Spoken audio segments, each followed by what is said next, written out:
Welcome, Dr. James Beckett, Sports Card Insights, another weekend issue, a shorter issue, responding to a listener question from Craig about USFL cards produced by Topps back in 1984 and 1985. Seems like a long time ago for some of you.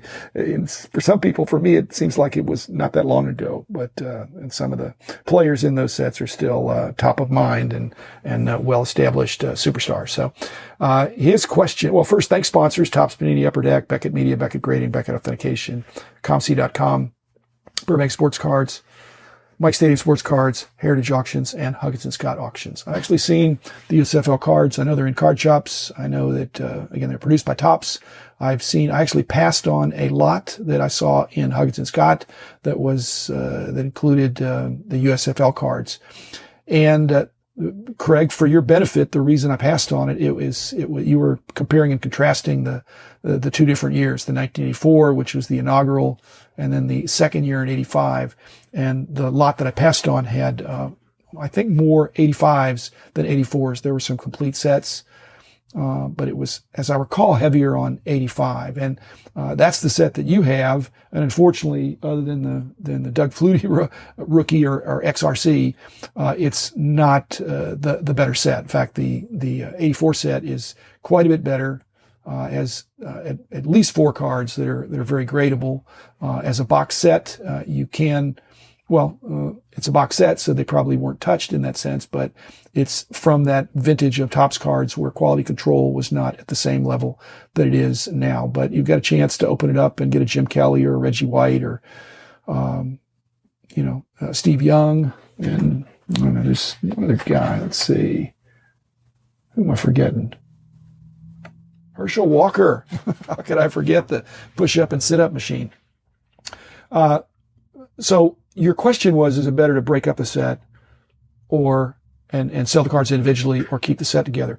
And again, I'm allowed to give advice like this now. For the 85 set, I think, again, I seem to recall there was tape on it, but if you did open it up and take a peek at it, if you're going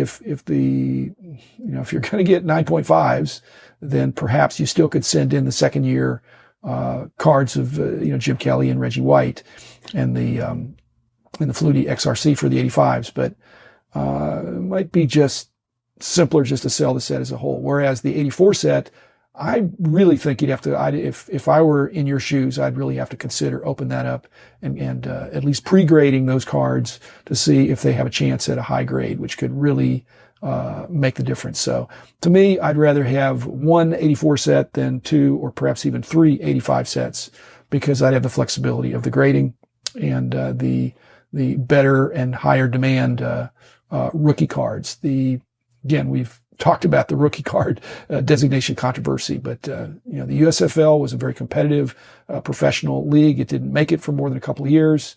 But on the other hand, Reggie White went on to great fame, Jim Kelly as well.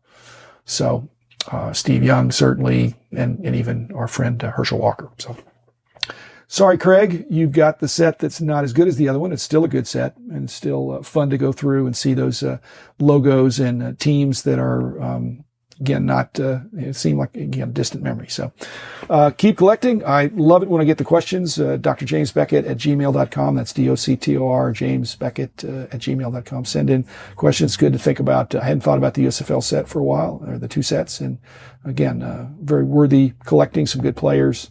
And actually, there's a whole bunch of other guys in there that are interesting as well. So you can just check out the checklist at Beckett.com or the online price guide. So thanks, listeners. Be back tomorrow or probably on Monday with another episode. And I, again, continue to enjoy the hobby and stay safe.